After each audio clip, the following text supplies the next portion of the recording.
अस्सलाम वालेकुम वरहमतुल्लाह। इस्तिखारा कब करना चाहिए हमें? इस्तिखारा कब करना चाहिए? देखें, इस्तिखारा उस वक़्त करना चाहिए कि जब आप कोई जायज़ काम कर रहे हैं, चाहे आपको ये भी जैसे मुझे एक बहन कहती है कि हमारे बहन का रिश्ता कर दिया है और देखने में अच्छे हैं, हर तरीके से किसी को कोई शिकायत नहीं है, सब उसको पसंद करते हैं। क्या इसके बावजूद भी इस्तिखारा करें? हाँ, इस्तिखारा करें। रसूलुल्लाह सल्लल्लाहु अलैहि वसल्लम सहाबा इकराम को इस्तिखारा ऐसे सिखाते थे जैसे आज हम बच्चों को कुरान पाक सिखाते हैं, और खुद करें, किसी से नहीं करवाएं।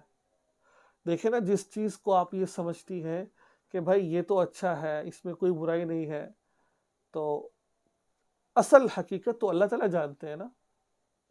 अब देखें ना, बहुत सारे ऐसे मुझे बहन भाई देख रहे होंगे जो मोहब्बत में गिरफ्तार रहे, शादी से पहले कितने दावे करते थे, हम आपके लिए सितारे तोड़ लाएंगे, आपको चांद में बिठा देंगे, क्या क्या कुछ कहते थे। लेकिन आज आप देख लें, सबसे ज़्यादा लड़ाई उनके में हो रही है, अक्सर में तलाक भी हो चुकी है। तो भाई, पसंद है आपको, ये तो सबसे पहले है कि आप इस्तिखारे से पहले मशवरा किया करें आप उस लड़की के बारे में, लड़के के बारे में, कि भाई ये लड़का कैसा है, इसका उठना बैठना का पहले अच्छी तरह देखें आप।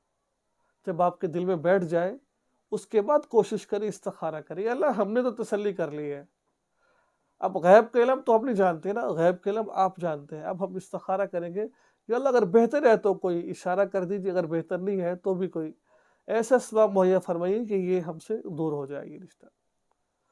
तो इस्तिखारा हर जायज़ काम के लिए करना है, जैसे कारोबार कर रहे हैं, रिश्ता कर रहे हैं, शादी के लिए इस्तिखारा कर रहे हैं, कारोबार के लिए कर रहे हैं, किसी के लिए भी करें तो लाज़मन करना चाहिए। चाहे जाए कि आपको पता है कि ठीक है ये, इसके बावजूद ठीक है। अब इस्तिखारे में क्या आता है, क्या तरीक़ाकार है, उसको आप मेरी वेबसाइट maulanamasoodnqb.com पर जाकर आप सर्च कर सकते हैं। आपको मुकम्मल इस्तिखारे का तरीका, दुआ, हर चीज़ आपको मिल जाएगी आपको, ठीक है। तो ये थी आज की एक बहुत अहम वीडियो जो मैंने आपके सामने बयान की। दुआ में याद रखें, चैनल को सब्सक्राइब करें।